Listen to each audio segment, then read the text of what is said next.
वार्तांकन रोखठोक बातमी। व्यावसायिक गॅस सिलेंडर पुरवठा अद्याप सुरळीत झालेला नसताना जिल्हा प्रशासनानं डिझेलवर निर्बंध आणले। डब्यातून डिझेल विक्रीवर बंदी घातल्यानं उद्योगातील जनसेट बंद आहेत। त्याचा मोठा परिणाम उत्पादनावर झाला आणि सुमारे 5000 कामगार घरी बसण्याची भीती व्यक्त केली जाते। उद्योगांमध्ये विद्युत पुरवठा खंडित झाल्यानंतर विजेला पर्याय म्हणून जनसेट चालवतात।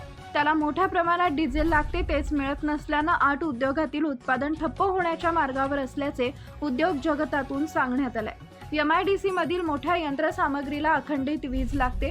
महावितरणचा पुरवठा खंडित झाल्यास लाखो रुपयांचं नुकसान टाळण्यासाठी तत्काळ पॉवर जनरेटर सुरू करावं लागतं। त्यासाठी बॅरेल किंवा कॅनमधून पंपावरून डिझेल आणलं जातं।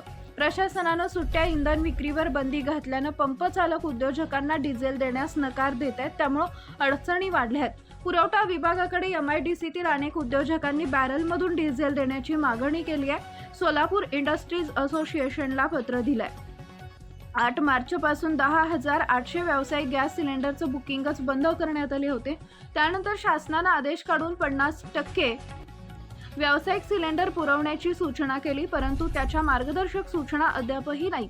त्यामुळे उत्पादनांना गॅसच नाही अशा अवस्थेत डिझेलवर निर्बंध लादण्यात आले। यामुळे औद्योगिक संकट वाढतच जाणार।